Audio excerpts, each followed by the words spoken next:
13 August रोजी संघर्ष योद्धा मनोज जरांगे पाटील यांनी संपूर्ण महाराष्ट्रातून काढलेल्या मराठा जनजागृती शांतता रॅलीचा नाशिकमध्ये समारोप तसेच सभेचं आयोजन करण्यात आलं।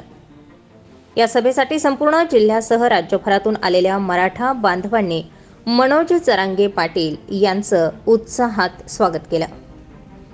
यावेळी आलेल्या मराठा महिला बांधवांनी तालावर ठेका धरत मनोज जरांगे पाटील यांचं स्वागत केलंय।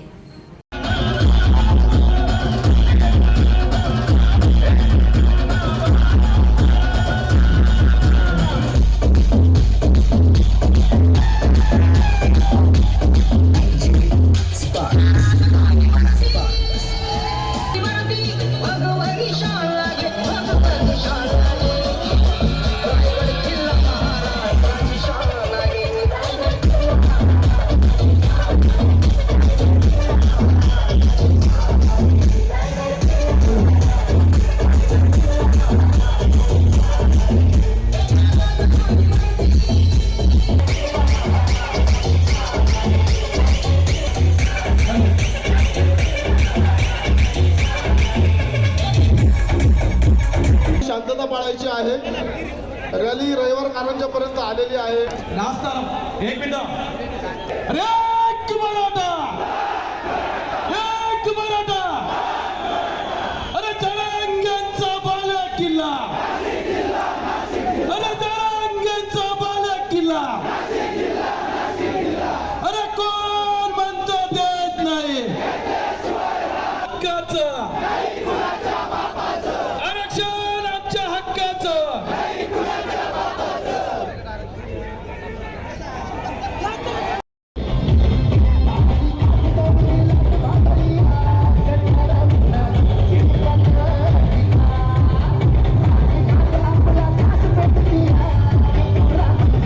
नाशिकमधील सभेत मराठा बांधवांना एकसंघ राहत नेत्यांना मोठं करण्यापेक्षा समाजाला मोठं करा। मी मरणाच्या घटका मोजत असलो तरी समाजाची ताकद वाढविणार, कधीही मॅनेज होणार नाही। खेड्यापाड्यातील मराठी ओबीसी यांच्यात वाद नको, ताकदीने उभे रहा, पक्ष व नेत्याला पायाखाली तुडवा। आरक्षणाच्या विरोधात बोलणाऱ्या आमदारांच्या घरी पुन्हा एकदा मराठा समाज बांधव एकजुटीने जाणार असल्याचा इशारा देत होणाऱ्या वेदना सांगू शकत नसलो तरी मराठा समाजाच्या मुलांना होणाऱ्या वेदना मला पाहवत नाही, अशा शब्दात मनोज जरांगे पाटील यांनी उपस्थित जनसमुदायाला आरक्षण मिळेपर्यंत मागे हटणार नसल्याचं सांगत कमरेच्या होणाऱ्या त्रासामुळे सभा आटोपती घेतली।